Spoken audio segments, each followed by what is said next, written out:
Ini adalah channel Malfresh, menghadirkan alur cerita yang sangat the best, bisa menghibur dan menghilangkan stres. Yang belum subscribe ya subscribe dulu guys. Inilah Lockwood & Co episode 3. George, Lockwood, dan Lucy memulai penelitian mereka pada cincin Annabelle. Dengan menggunakan mikroskop, mereka bisa menemukan sebuah tanda tersembunyi di cincin itu. H22115. Aha, H itu berarti Hugo Black kan? Lucy dan George bersorak senang. Tapi kata Lockwood itu masih belum bisa dijadikan bukti. Cincin itu hanya membuktikan kalau Hugo Black dan Annabelle punya hubungan saja. Tidak ada bukti pembunuhan. Benar juga. Lalu di situ Lockwood berkata bahwa mereka harus menunda dulu penyelidikan mereka pada Annabelle. Karena mereka mendapatkan panggilan pekerjaan dari orang ternama John Fairfax, pemilik perusahaan Fairfax Iron.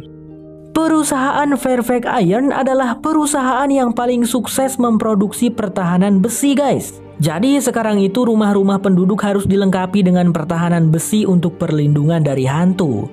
Fairfax Iron lah penyedianya. Lucy merasa suram mengingat John Fairfax bisa menjadi sultan dan sangat kaya adalah dikarenakan bencana ini. Bencana serangan hantu ini mereka menyebutnya The Problem guys. Ingat ya, The Problem.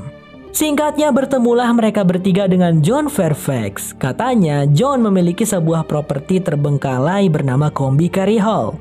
John ingin menjualnya, tapi properti itu sangat berhantu. Ia tidak bisa meminta jasa agensi terkenal seperti Fitz atau Rothwell karena John tidak ingin pengamanan hantu di propertinya ini masuk media. Dia ingin ini menjadi rahasia agar tidak menurunkan harganya. Dan satu-satunya agensi kecil yang bisa ia andalkan hanyalah Lockwood & Co. Tapi John juga ingin pengusiran hantu ini dilakukan tanpa suar ataupun peledak. Tentu John tidak mau propertinya sampai rusak atau terbakar. Lockwood, Lucy, dan George segera menyetujuinya, mengingat bayaran yang akan mereka dapatkan senilai 90.000 pounds. Dengan uang sebanyak itu mereka bertiga tentu tidak akan memikirkan akan bahaya yang menunggu mereka. Singkat cerita, setelah George melakukan penelitian, ditemukan fakta bahwa Combi Cary Hall dibangun tepat di atas reruntuhan biara. Biara yang dulunya digunakan untuk pemujaan setan sekitar abad pertengahan. Biara itu dihancurkan setelah para biarawan sekte sesat itu melakukan bunuh diri massal di sana. Lalu ratusan tahun kemudian dibangunlah Combi Cary Hall di sana. Itulah yang membuat Combi Cary Hall sangat angker. Pernah diadakan semacam pesta di sana dan seluruh orang yang hadir mati karena hantu. Tidak hanya itu, George juga menemukan fakta lain. Bahwa sekitar 30 tahun yang lalu, tim elit agensi Fitz dikirimkan ke Combi Cary Hall untuk melakukan pengamanan hantu. Tapi dari 4 orang yang ke sana, hanya 1 orang yang selamat. 2 meninggal dan 1 orang lagi belum ditemukan sampai sekarang.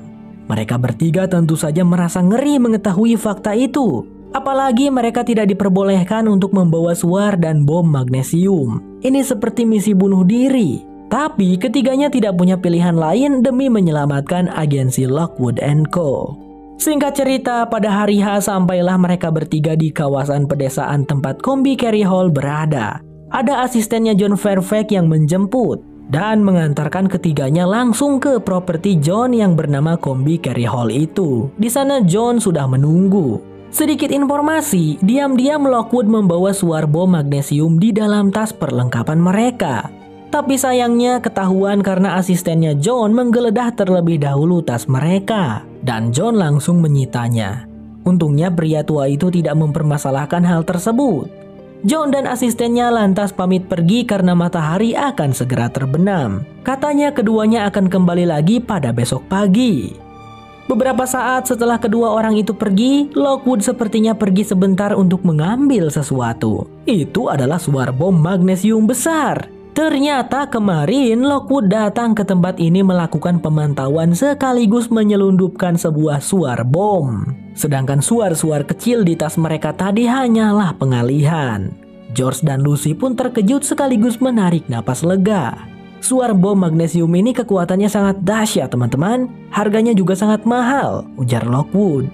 Mereka bertiga lantas menaiki sebuah tangga yang menuju ke ruangan merah, yang dimana John Verveek menduga sumber hantunya berasal dari ruangan itu.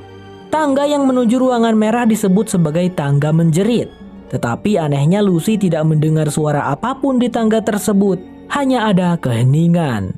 Sampailah ketiganya di ruangan merah. George bisa merasakan energi buruk saat menyentuh dinding ruangan tersebut. Lockwood katanya juga bisa melihat pendar kematian yang sangat banyak. Itu artinya banyak orang yang mati di ruangan ini. Sementara Lucy juga bisa mendengar suara jeritan orang-orang. Begitu banyak.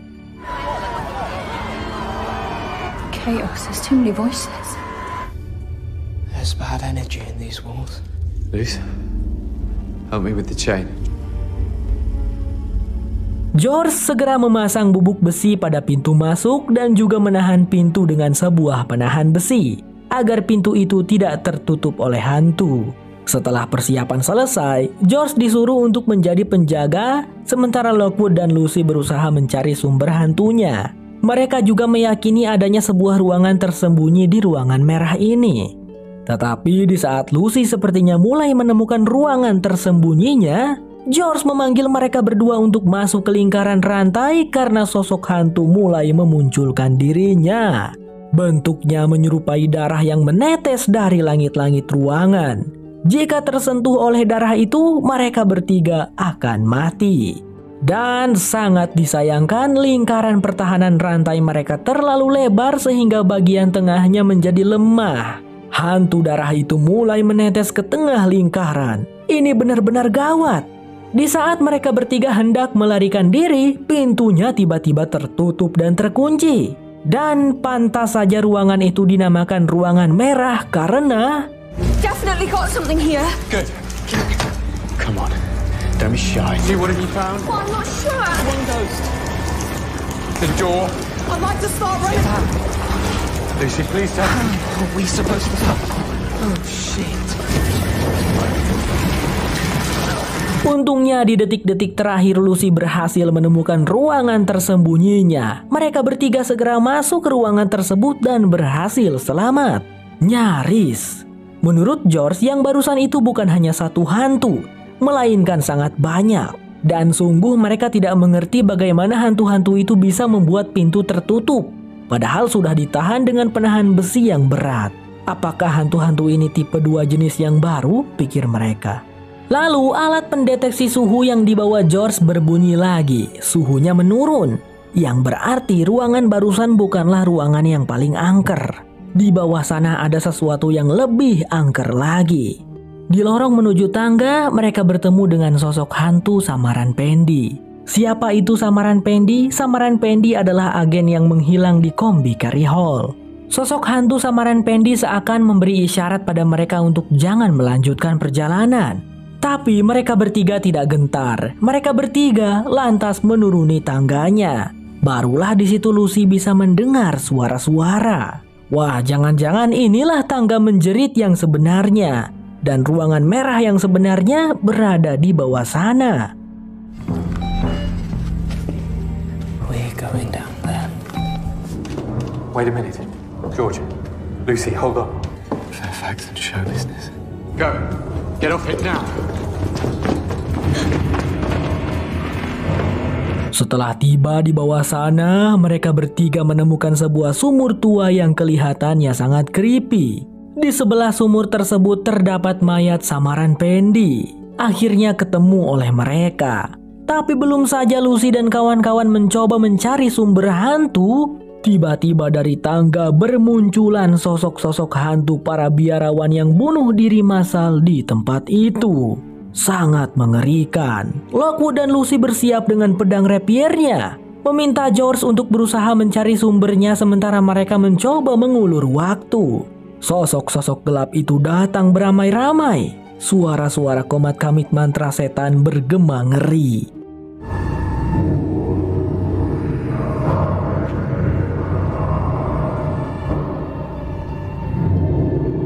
Source. Lucy, help me ward them off. We need to buy some time. Skip's not the problem.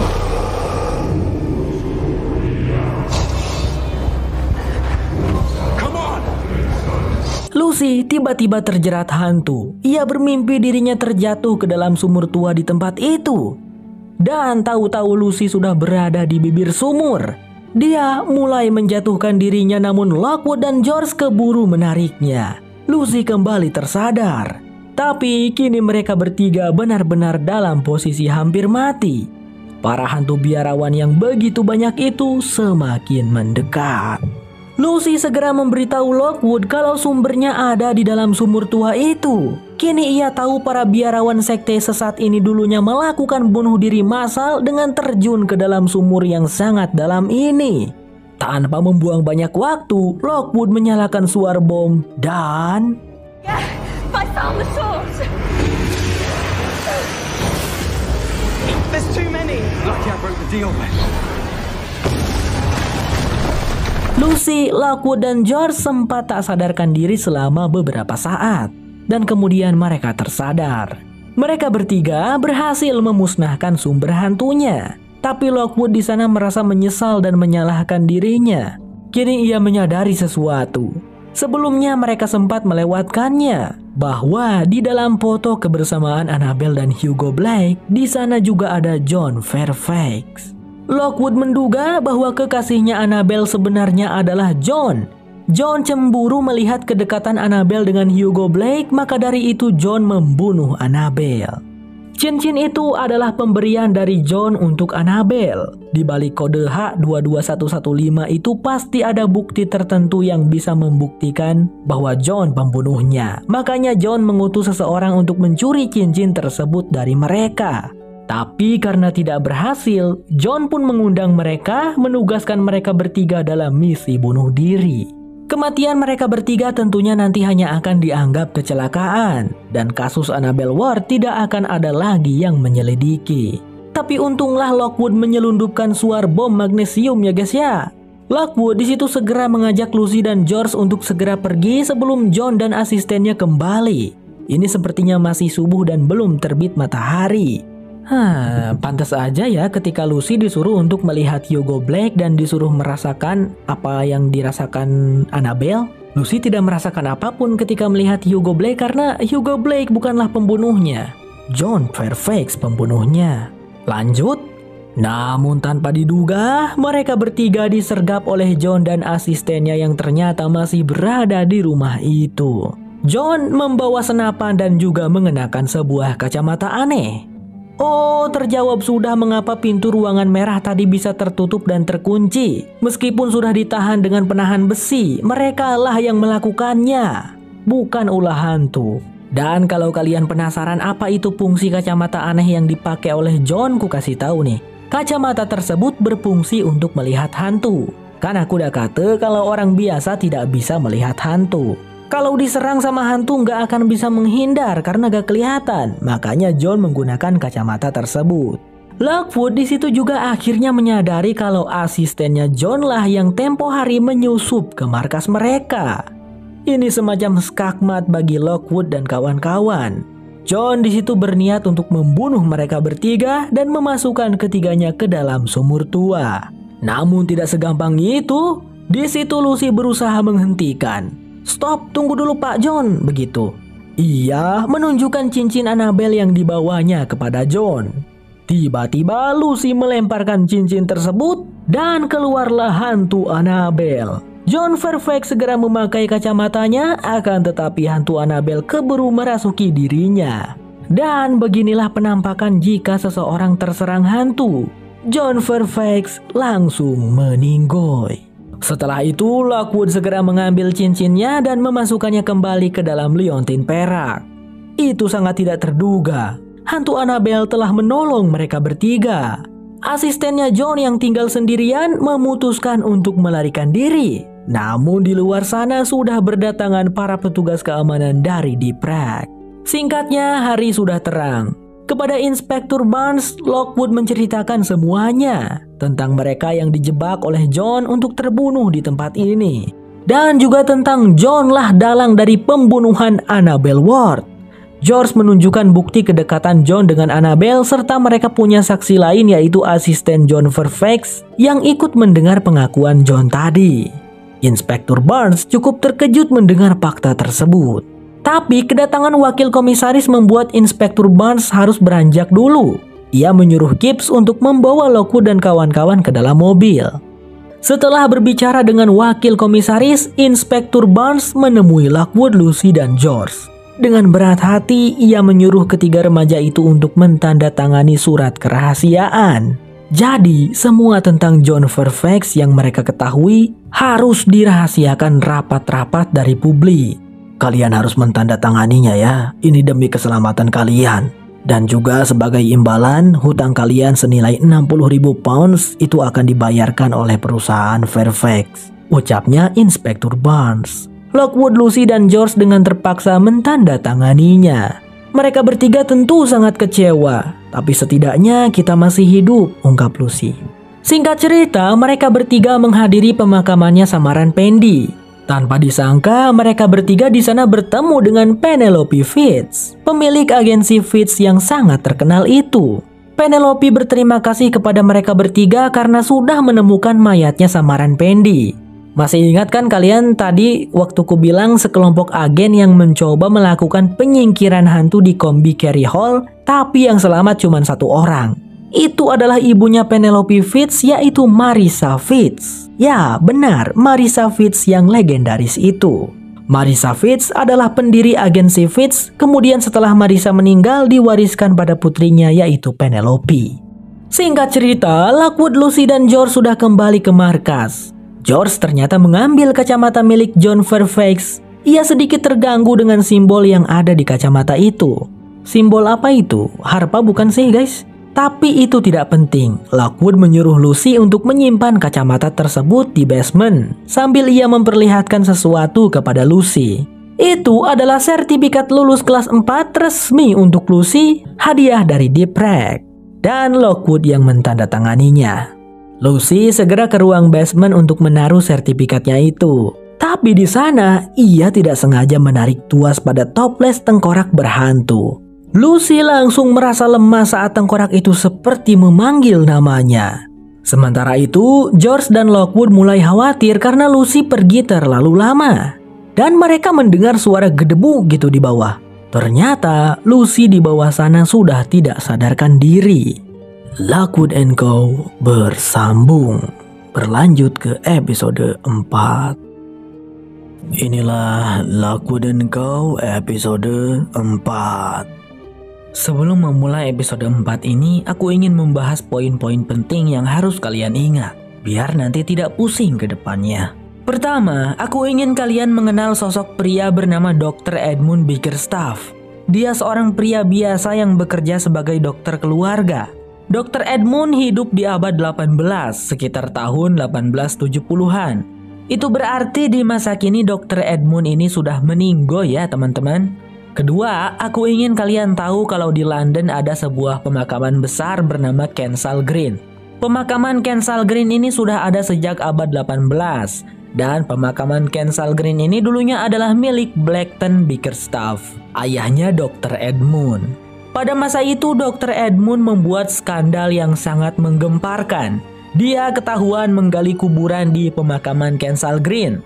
Bahkan perbuatannya ini bukan hanya sekali, melainkan sudah berkali-kali. Orang-orang menduga bahwa Dr. Edmund ini adalah seorang nekrofilia, yaitu sebutan untuk orang yang punya penyimpangan seksual terhadap mayat. Menjijikan sekali bukan? Oke, segitu saja yang perlu kalian tahu. Melanjutkan yang di episode sebelumnya. Setelah tak sadarkan diri kemarin, Lucy terbangun di kamarnya dan ia melihat segelas air disimpan di samping tempat tidurnya. Pasti itu Lockwood atau George yang simpan. Beberapa saat kemudian ia menemui Lockwood dan George di bawah. Keduanya mengkhawatirkan Lucy. Kemarin mereka menemukan Lucy tak sadarkan diri di ruang bawah tanah dan mereka langsung membawanya ke tempat tidur Lucy. George dan Lockwood juga memberitahu kalau Lucy sudah tertidur selama 14 jam. Di situ Lucy mengaku dia merasa sangat normal dan baik-baik saja. Hanya saja Lucy tidak bisa ingat mengapa dirinya pingsan kemarin.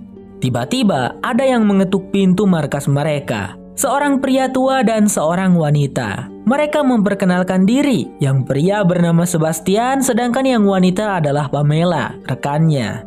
Mereka berdua mengaku dari Sweet Dreams Excavations alias penggali kubur. Saat ini Sebastian memiliki proyek besar di pemakaman Kensal Green. Ya benar, pemakaman Kensal Green yang aku ceritakan tadi guys. Tetapi Sebastian dan tim penggali kuburnya mendapatkan masalah di mana mereka mendapatkan gangguan dari sebuah kuburan tak bertanda yang tampaknya terdapat hantu tipe 2 di sana. Sebastian meminta jasa Lockwood & Co untuk menyegel hantu di kuburan tak bertanda itu. Dan Lockwood, Lucy, dan George tentu saja menerimanya. Dalam perjalanan ke pemakaman Kensal Green, Lockwood dan Lucy membicarakan tentang orang-orang relik. Mereka adalah orang-orang yang mencuri sumber hantu dan menjualnya di pasar gelap. Sebelum memasuki area pemakaman Kensal Green, mereka juga menghadapi protes di dekat kuburan. Mereka adalah para sekte kultus hantu yang percaya bahwa hantu haruslah disambut daripada diburu. Mereka punya semboyan yang berbunyi, kebenaran ada di luar pemahaman. Sesampainya di pemakaman, mereka melihat ada satpam, ada penggali kubur, anggota Night Watch, dan orang-orang sensitif. Orang-orang sensitif adalah orang-orang yang berbakat sama seperti Lucy dan kawan-kawan. Tapi mereka tidak memutuskan untuk menjadi agen. Menurut George, orang-orang sensitif itu pengecut. Tapi meski begitu, orang-orang sensitif suka dibutuhkan juga jasanya untuk mendeteksi gangguan hantu. Anggota-anggota penggali kuburnya Sebastian sedikit memprotes karena Sebastian malah membawa agen yang tidak terkenal. Seharusnya Sebastian membawa agen Fitz atau agen Rothwell. Sepertinya Sebastian tidak punya budget banyak untuk menyewa agen-agen terkenal itu. Dan di situ Lockwood mengaktifkan pesonanya, meyakinkan mereka bahwa sebenarnya agensi Lockwood adalah yang terbaik di kota London. Tapi alasan mereka tidak terkenal adalah karena mereka selalu bekerja secara rahasia dan tidak membutuhkan pujian ataupun ketenaran. Begitulah kata Lockwood. Singkatnya, Lockwood, Lucy, dan George segera terjun ke TKP. Hanya ada mereka bertiga karena yang lainnya terlalu takut untuk mendekat ke sana. Di tempat itu, Lockwood tidak melihat adanya pendar kematian. Tapi Lucy mendengar semacam getaran misterius. Mereka lantas memasang rantai besi di sekitar kuburan tak bertanda itu untuk pertahanan. Ketiganya menarik sedotan untuk pengundian. Dengan hasil, George lah yang ditugaskan memeriksa isi kuburan. Lucy tiba-tiba merasa mual, dan di waktu yang sama Pamela tiba di area tersebut. George yang memeriksa kuburan lalu menemukan sebuah peti mati terbuat dari besi yang umurnya mungkin sekitar 100 tahunan. Saat itu juga, Lucy bisa mendengar suara ribuan lalat yang berdengung dan George juga mulai merasa mual. Lockwood mengatakan mereka harus segera menyelesaikannya. Di sana, Lucy terganggu oleh sebuah kilas balik yang mengusik kepalanya. Suara Lockwood menariknya keluar dari kilas balik yang mengganggu. Tetapi dia mengeluarkan rapiernya terlalu cepat dan berakhir dengan luka di tangannya. Lockwood dan George berhasil membersihkan tanah di sekitar peti mati. Peti mati itu terlihat sangat aneh. Ketika dibuka, di dalamnya terdapat mayat misterius yang seperti sedang memeluk sebuah cermin. Benda itu bernama Bone Glass. Kita sebut saja Bone Glass biar gak pusing ya guys. Lockwood segera mengarahkan rapiernya ke si mayat misterius. Dan kita bisa melihat kalau di tengkorak kepala si mayat misterius terdapat sebuah lubang seperti bekas tembakan peluru. Di saat yang sama, George tampaknya dia terpesona dengan Bone Glass yang dipeluk mayat misterius. Di tengah-tengah Bone Glass itu seakan ada sesuatu yang berputar. Melihat hal itu, Lockwood segera menyambar George untuk menyadarkannya. Dan ketika mendengar teriakan Lockwood, Lucy segera melemparkan jaring perak menutupi si mayat misterius.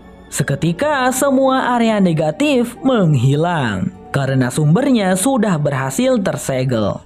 Timnya Sebastian berdatangan dan kembali bekerja. Mereka tinggal menunggu di prek untuk mengurus mayat misterius itu. Lockwood berkata semuanya sudah berakhir sekarang.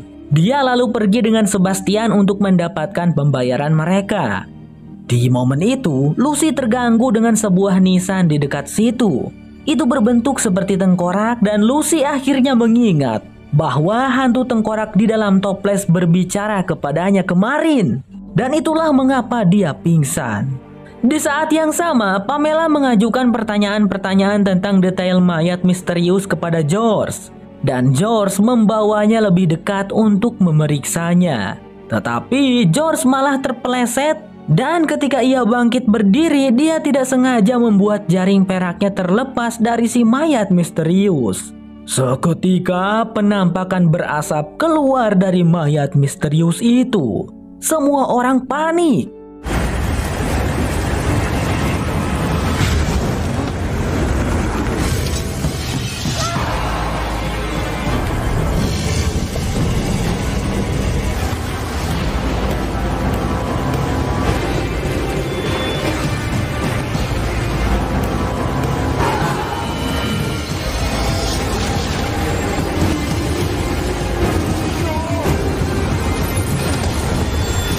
Tanpa menunggu kedua rekannya, Lucy bergegas kembali ke rumah dan langsung membuka tuas toples hantu tengkorak.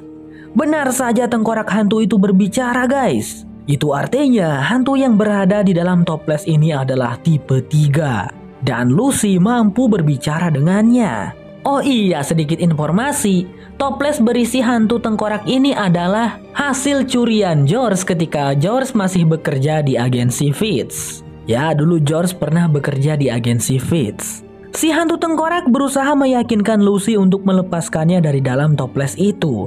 Dia berjanji akan memberitahu dan mengajari semuanya yang belum Lucy tahu, tentang semua cerita dan semua rahasia yang ada. Bahkan si hantu tengkorak mengetahui tentang ruangan rahasia Lockwood. Di dalam sana Lockwood menyimpan sesuatu yang sangat berbahaya, ucap hantu tengkorak. Sepertinya Lucy termakan rayuannya dan hendak mencoba melepaskan si hantu tengkorak. Namun saat tangan Lucy menyentuh toples, si hantu tengkorak langsung berteriak, "Lucy, dari manakah kau tadi? Aku merasakan kalau kau baru saja berada di dekat kekuatan yang sangat besar. Kematian akan segera datang."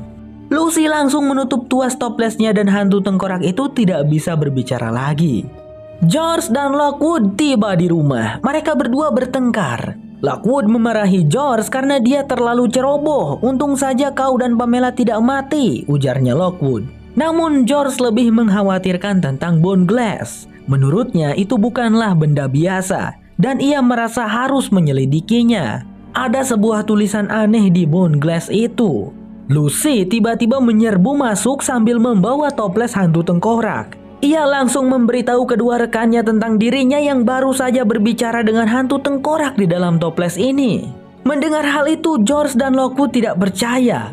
Apa itu benar? Hantu tipe 3? Mereka tidak percaya. Dan apa benar Lucy punya kemampuan seperti Marissa Fitz? Karena George dan Lockwood tidak percaya, Lucy lalu menyebutkan tentang ruangan rahasia Lockwood. Si hantu tengkorak memberitahunya bahwa di ruangan itu ada sesuatu yang sangat berbahaya. Lockwood pun menjadi marah saat Lucy mulai membahas tentang ruangan itu. Bahkan Lockwood sampai mengancam jika Lucy membahas tentang ruangan itu lagi, maka pekerjaan Lucy di Lockwood & Co. berakhir. Merasa sedih dan kesal, Lucy menonton rekaman Marissa Fitz yang berbicara tentang pengalamannya berbicara dengan hantu tipe 3. Marissa mengungkapkan tentang bagaimana kuatnya dan cerdasnya hantu tipe 3. Dan juga bagaimana orang-orang banyak yang tidak percaya tentang keberadaan hantu tipe 3 ini. Padahal ada. Tak berselang lama, Lockwood mendatangi Lucy ke kamarnya dan meminta maaf karena tadi sudah memarahinya. Sambil mengobati tangannya Lucy yang terluka, Lockwood memberikan pengertian bahwa ia sudah yatim piatu sejak umurnya 6 tahun. Lockwood tidak suka membicarakan masa lalunya. Dan itulah yang ada di balik pintu ruangan rahasia, masa lalunya. Selain itu, sebenarnya Lockwood percaya kepada Lucy yang berbicara dengan hantu tengkorak. Lucy merasa senang mendengarnya. Mereka berdua hendak membahasnya dengan George. Tapi George sudah tidak ada di kamarnya. Di sana, Lockwood dan Lucy melihat tulisan George di kertas. George ternyata berhasil menerjemahkan tulisan aneh yang ada di bone glass. Itu adalah bahasa Fenisia. Artinya adalah kebenaran ada di luar pemahaman. Sama seperti semboyan para kultus hantu. Ternyata George kembali ke kapel di kuburan untuk menyelidiki benda bernama bone glass itu. Tapi rupanya di sana ia malah menemukan garis polisi. Dan jenazah mayat misterius kini berada di luar peti mati besi tertutupi jaring perak. Ada apa ini? Inspektur Barnes muncul dan memberitahu bahwa seseorang telah mencuri bone glass dari peti mati besi. Kelompok Gibbs juga muncul di sana dan berkata kalau merekalah yang ditugaskan untuk menangani kasus ini. Di saat yang sama, Lockwood dan Lucy pun tiba di sana. Sama seperti Lockwood dan agen-agen lainnya, Gibbs juga punya peneliti. Dia bernama Bobby. Dari penelitian Bobby, dia menyimpulkan bahwa peti mati besi ini bukanlah peti mati asli, melainkan sebuah alat penyulingan untuk pabrik bir pada abad 18.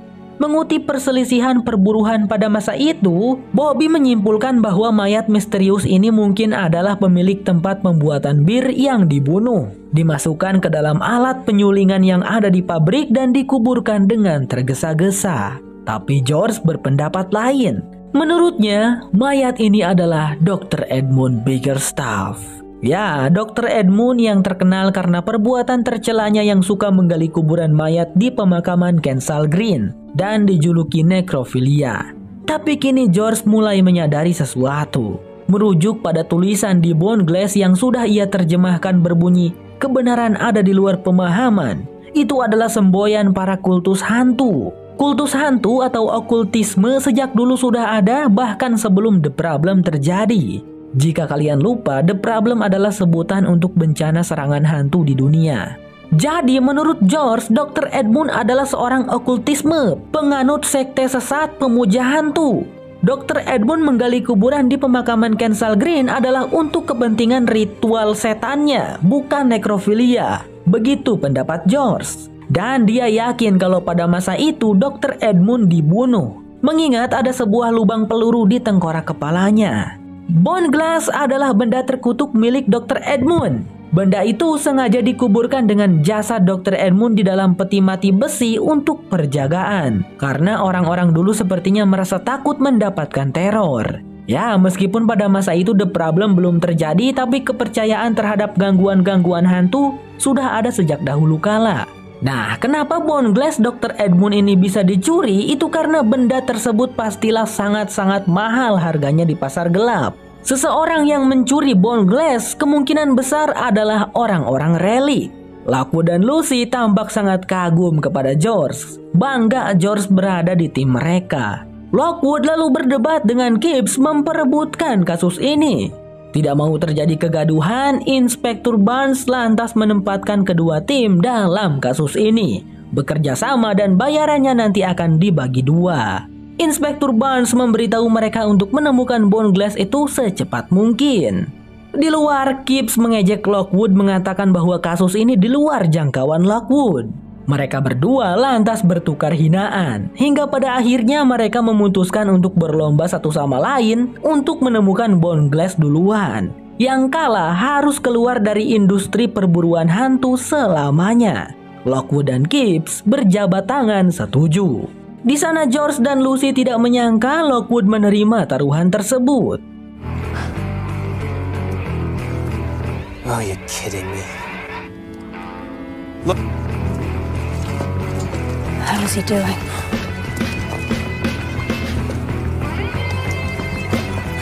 Whatever the hell he wants. Lockwood & Co. bersambung. Berlanjut ke episode 5. Sampai jumpa lagi di episode berikutnya.